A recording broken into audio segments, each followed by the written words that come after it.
It is 7:20 in the morning on a Saturday. Trust me, I could use the sleep, but United's playing in 10 minutes, so you know that means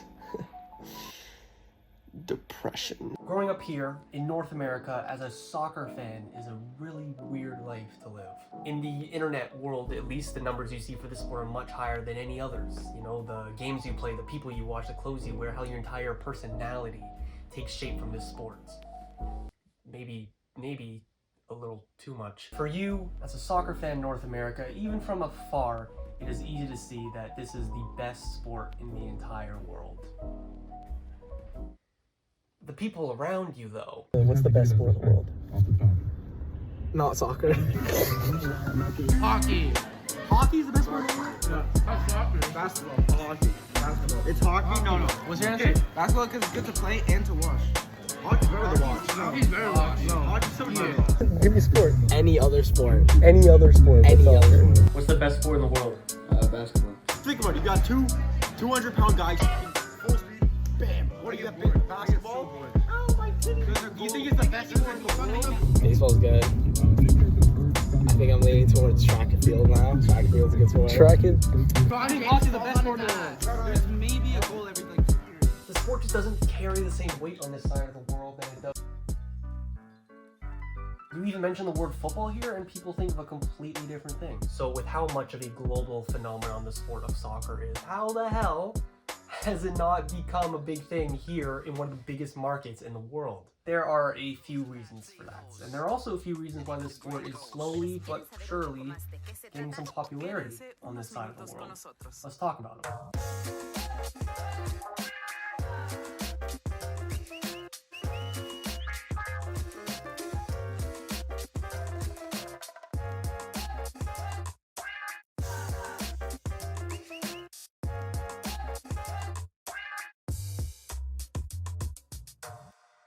When I get into the debate with my friends over soccer, every single time without failure, I always come out shocked about how little awareness they have for the magnitude of this sport. If you fall into that camp, let me put it into perspective for you. Let's look at some viewership numbers over the last few years, and we'll start with hockey. It's the biggest sport in this country, where I'm from, dominates my life even if I don't want it to. Game 7 of the 2019 Stanley Cup Finals was by far the most popular game in terms of viewers in the NHL over the last few years, racking up about 9 million viewers. Just ahead of that, you have the last World Series. It averaged just shy of 12 million viewers over the 6-game series, which is a 20% increase on the year prior.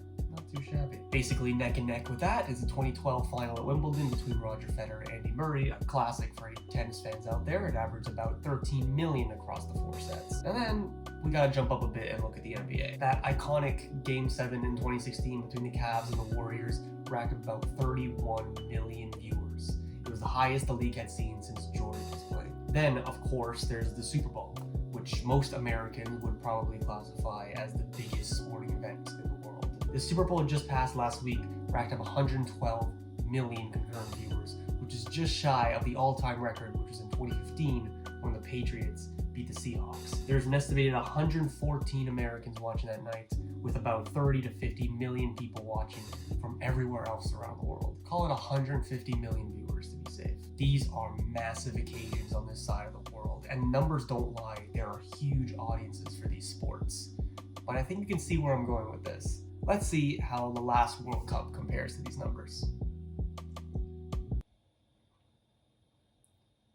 Wow. More than half of the global population aged 4 and over tuned in to football's ultimate competitions. Jesus Christ. That was every single game combined. Just the final alone got over 1 billion viewers watching. Oh, but Julian, it's because it only happens every 4 years. Wrong. The annual Champions League final, the biggest club competition in soccer, averages about 400 million viewers every single year, consistently tripling what the Super Bowl does. The numbers don't lie. You can see why my blood boils when some baseball kid tells me that nobody watches soccer. And Mbappe, in disbelief. Until like 4 years ago, the only sport I ever paid attention to was soccer. Well, everyone was talking about Super Bowl Sunday, the NBA Finals, March Madness, whatever. I didn't give a toss. Since day one, I have always been the soccer kid. Man, you know how many conversations I've been frozen out of because the topic shifted to like hockey or something? which I can't contribute to at all. I've lost count. The people I've met over the years that are into soccer have always been special, just because they're so rare for this part of the world. But why? The more you look into the history of both the Americas and of soccer, the more confusing it becomes as to why it hasn't gained popularity here. Allow me to explain. The game that most of the world calls football started taking its form in England way back in the 12th century. It definitely wasn't the same game that we know today, though. Nevertheless, the game's popularity caused it to spread throughout Europe, Africa, and Asia. Pretty much anywhere under a European empire at the time came to know and love the sport that would become soccer, which was a lot of places. This trend didn't stop. When the Spanish and Portuguese came and colonized South America, the sport stuck there too. Even word of changes in the rules would travel across the globe to inform the masses. So when the English, the inventors of the game, came to North America, obviously they brought this sport with them too. But again, soccer back then was a very different sport. It still involved the feet a lot, but it was a lot more dangerous, even causing enough deaths to be banned in some places. The sport back then was probably a lot more like current day rugby. Anyways, but whichever sport was being played back then was obviously beloved by American settlers. And while the rest of the world evolved with football, bringing it to where it is today, Americans, desperately trying to separate themselves from the British at this point, changed the rules, did not follow suit with the rest of the world, and eventually created their own football. The only ones at the time that played football how the rest of the world was playing football became this niche nationalist group in the country. Probably wasn't very popular. It fell so out of favor that they had to rename the sport and started calling it soccer instead. And you could classify it as a massive reason that sport isn't popular today. The new game that Americans created has simply lasted throughout generations, enough to still be huge all these years later. So there's a little history lesson for you. If you didn't know, I'm Canadian, not American.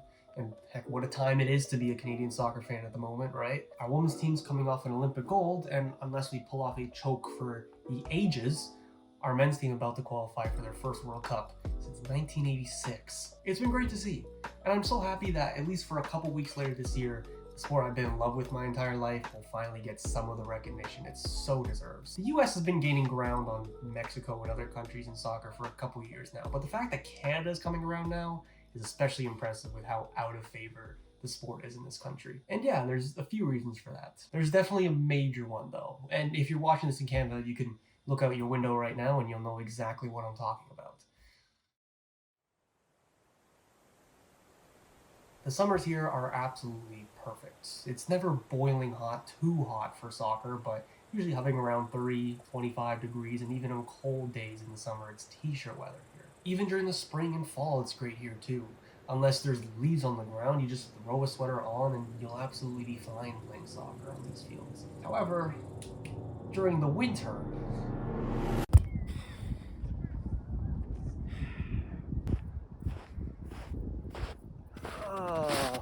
for about 5 months every year, our soccer fields are out here looking like this. So obviously a sport that's best played on grass is going to struggle to keep up. It's a seasonal sport. But it's definitely not the only reason why soccer is not popular here. The biggest sport in this country is a seasonal sport. You want to know something crazy? There is more kids playing soccer here in Canada year on year than there are playing hockey. That sounds ridiculous, but it's true, I swear. When parents are looking for a sport for their 5-year-old to play in the summer, soccer is less expensive and less of a commitment, so it's the easy option. And we got a lot of great programs here for little tiny house league soccer. Almost every kid I know, no matter how much they shit on soccer nowadays, has played in one of these youth programs. Half the time with me. And keep in mind, I live in Toronto, one of the most diverse places in all of North America. I have so many friends whose grandparents immigrated here from a country that is in love with soccer, yet they still grow up to become hockey fans or baseball fans, something like that. So they got a family that once loved soccer. Heck, they even played soccer when they were younger. There's a bit of a problem here. Soccer doesn't have the chance to really hook these kids. And again, for here, I think it comes down to the weather. It's just too damn cold, man. During the 9 months of the year where it's too cold to be playing soccer outside, the same parents who put their kids into summer programs for soccer aren't just gonna let their kids sit around for 9 months. They're gonna look for other sports for their kids to occupy themselves with for the spring, the fall, and the winter. So unless the kid ends up falling in love with soccer within 3 months, obviously they're gonna take more of a liking to another sport sooner. In Canada, at least, barring some serious global warming issues, this is always gonna be a problem here. Until like a year ago, I thought that we'd never get over it.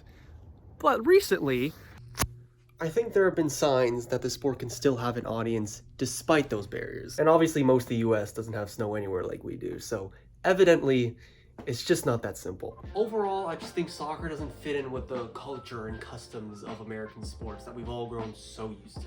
Think about the structure of every single big sport here in North America. There's one dominant league with a monopoly of all the world's best players in that respective sport. There's 30 or more teams in every single league, the same 30 or more teams every single season. Teams can get better through the draft, they can make trade other teams, they can sign players through free agency. You'll have some all-star-like event in the middle of the season, then a few months later, the champion is decided in some elaborate playoff system. Basically, nothing I just mentioned exists in soccer. Everything from how youth players start their career, to how champions are decided, to how players move on to different clubs, everything is different in soccer. If you've only ever liked basketball, they're gonna find it way easier to pick up any other of the major sports here in North America over soccer. So again, soccer really should not be standing a chance here in North America, but it does. And this is a video explaining why it does. So let's flip the script. I've been trying to find the event that sparked soccer's rise in North America for a while now, and I think I finally found it. It's a bit of a story starting in Madrid. So let's go back to 2007. Los Blancos had just won their 30th La Liga title in their illustrious history, and in the summer of 2007 they were preparing to do it all over again. But something wasn't right. There were rumblings that the club was exploring the option of offloading one of their biggest names. A man that had grown to become not only one of the biggest names in soccer, but in the whole world. That man, of course, was David Beckham. Yeah, he was a bit past his prime, but there was no denying that even at the age of 32, the man could still ball. Every team in Europe was lining up for his signature that summer. So where did he go?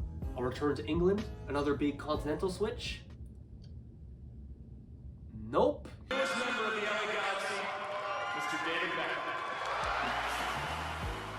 Now, it was a turbulent time in LA. It obviously was more of a commercial move for him, but his move to the MLS sparked something. Beckham brought more eyes to the entire league. Not only did they win on the pitch, but they won even more off of it.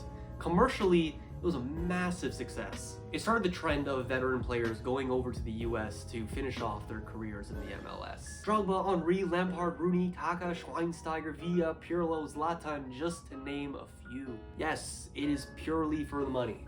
But if it wasn't beneficial to all parties involved, then it wouldn't keep happening all these years later. And it wasn't just a mindless cash grab by the league's execs. This injection of cash gave clubs all around the league to finally open up their own academies, free of charge to any parents and players, just like they do in Europe. This finally offered a solution to the pay-to-play trend that was such a barrier to soccer in North America for the longest time. A lot of the US and Canada's best players are byproducts of these academies. Most notably, of course, there's Alphonso Davies, who started his career rising up through the ranks of Vancouver and is now up there with the best players in the whole world. Growing up poor as a refugee, these academies gave him and his family a chance that would not have been there if they had to be paying thousands of dollars a year just to be playing. This pipeline of players now coming through the MLS is a big contributor to why North America's national teams are.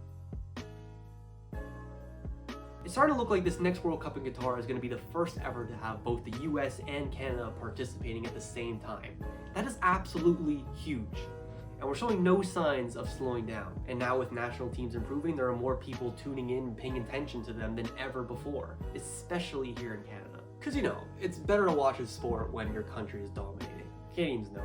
I've been seeing so many Bayern jerseys in the streets with you-know-who on the back. I still remember becoming a tennis fan one summer because of this girl. That's been another big problem for soccer in North America over the last few years. In almost every single sport, there's an American dominating it. LeBron, Trout, Phelps, Serena, Tiger, all icons of their sport, all representing the US. In soccer, it's Christian Pulisic? Like the LeBron James of soccer? Definitely. Okay, maybe he's not as inspiring as those other names, but collectively, if the US has a good showing in Qatar, people will react to it, and then the domino effect continues. If and when people get hooked on watching their country, then when the country stops playing, they'll start looking for other soccer to watch elsewhere. I can only see this happening over the next few years. Oh my god, I haven't even touched on 2026 yet. A World Cup here? in North America. It's gonna be the best month of my life. I felt like an outcast when it comes to sports for basically my whole life now. But genuinely, I could see potential on soccer finally growing here in North America. Yes, maybe the ship has sailed on my generation, but I think eventually, things will start to change. Am I stretching these predictions out just a little bit out of hope? Yeah, probably. But you know what, when I sat down to start scripting this video, I didn't think I'd be making that much of a compelling case. Or at least as much of a compelling case as I think I did. This was supposed to be a video on changes that soccer would have to make in its rules and traditions to finally be taken seriously by American audiences. Screw that though. I am ferociously in love with this sport, just like billions of others across the globe. And the sport did not make it to the top by falling in line with the others. It made it to the top by being a one-of-a-kind sport. It's called the beautiful game for a reason. And you know what? Maybe not this year. And maybe not even this decade, but I think eventually the rest of the world will start seeing the beauty in this game, just as I and many others do.